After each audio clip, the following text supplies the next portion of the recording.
લીંબડી રાણપુરને જોડતો કબીરાશ્રમ કોઝવે રોડના કામમાં ઘોર બેદરકારી હોવાનો આક્ષેપ। ત્યારે ડાયવર્ઝન ન અપાતા ખેડૂત, માલધારી અને વાહન ચાલકો ભારે પરેશાન બન્યા। જલ્દી રોડનું કામ પૂરું થાય તેવી વાટ જોઈ રહ્યા છે।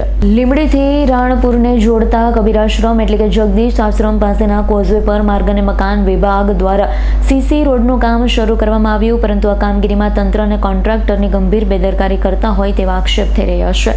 તેમજ રોડ કામ દરમિયાન વાહનોની અવરજવર માટે કોઈ જ વૈકલ્પિક વ્યવસ્થા એટલે કે ડાયવર્ઝન આપવામાં આવ્યું ન હોવાથી સ્થાનિક લોકો, ખેડૂતો અને માલધારીઓમાં ભારે રોષ જોવા મળી રહ્યો છે।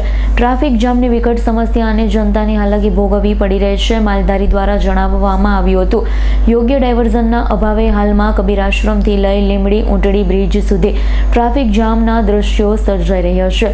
માર્ગ પરથી પસાર થતા સેંકડો વાહન ચાલકો રોજબરોજ અટવાઈ રહ્યા છે। સ્થાનિક લોકોનો આક્ષેપ છે કે કોન્ટ્રાક્ટર દ્વારા નિર્ધારિત સમય મર્યાદામાં કામ પૂરું કરવામાં આવી રહ્યું નથી। કામ અત્યંત ધીમી ગતિએ ચાલી રહ્યું છે।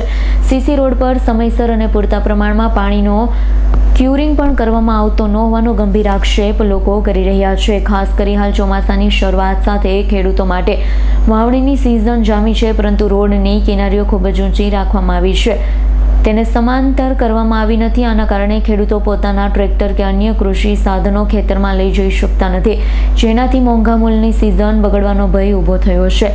બીજી તરફ માલધારીઓને પોતાના પશુધનને સીમમાં ચરાવવા લઈ જવા માટે ભારે હાલાકીનો સામનો કરવો પડી રહ્યો છે। ટેન્ડરમાં ડાયવર્ઝનનો ઉલ્લેખ જ નથી। આ સમગ્ર મામલે જ્યારે જવાબદાર કોન્ટ્રાક્ટરનો સંપર્ક કરવામાં આવ્યો ત્યારે તેમણે જણાવ્યું હતું કે ત્યારે હાલ તો માલધારીઓ, ખેડૂતો અને સામાન્ય વાહન ચાલકો તંત્ર સામે આક્રોશ ઠાલવી રહ્યા છે। એક જ માંગણી કરી રહ્યા છે કે આ રોડનું કામ યુદ્ધના ધોરણે પૂરું કરવામાં આવે। હવે જોવાનું એ રહ્યું છે કે ઊંઘતું વહીવટીતંત્ર જાગશે ખરું, લોકોમાં ટ્રાફિક તથા હાલાકીમાંથી વહેલી તકે મુક્તિ મળશે કે કેમ તે જ મોટો સવાલ છે। તમારું નામ ને સમસ્યા શું છે? મારું નામ લાલજીભાઈ ભરવાડ। સીસી રોડનું કામ ચાલુ છે બાયપાસ, પણ તાત્કાલિક કોઈ કામ નથી કરતા અને અમને માલ ઢોર માટે કોઈ જાતનો રસ્તો આપ્યો નથી અને અમારા માલના કારણે અહીંયા ટ્રાફિક થાય ને ટ્રાફિકની ફૂલ સમસ્યા રહે અને રોડનું કામ દિવસે ને દિવસે લંબાવતા જ જાય છે। એના હિસાબે અમારા માલ ઢોર લઈ જવા માટે અમને બીજો કોઈ રસ્તો આપ્યો નથી। બહુ તકલીફ છે? હા, બહુ તકલીફ છે। અત્યારે અમારે માલ ઢોર લઈને ક્યાં જવું? કાલે અમારે ફેરવીને માલ ઢોર લઈને જવું પડ્યું છે। શું તમારું નામ ને તમારી સમસ્યા શું છે? મારું નામ ગેલાભાઈ।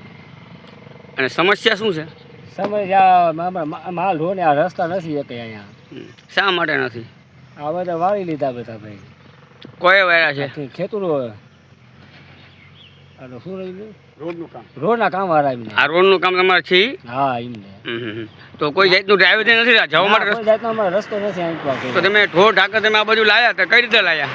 અમે તો આમ ફરીને આવી રોડે છે, એટલે બહુ જ હેરાન થાવ છો કે? બહુ હેરાન થઈ ગઈ છે, પાણી ભરી જાય છે બધી। તો તમારી માંગ કેવી છે? તમે શું કરી દે તો સારું કહેવાય? હા, અમારા બે રસ્તા ખોલા કરી દે અમને માલ રોડ। કલ્પેશ વાઢેરનો રિપોર્ટ, S9 ન્યૂઝ, સુરેન્દ્રનગર।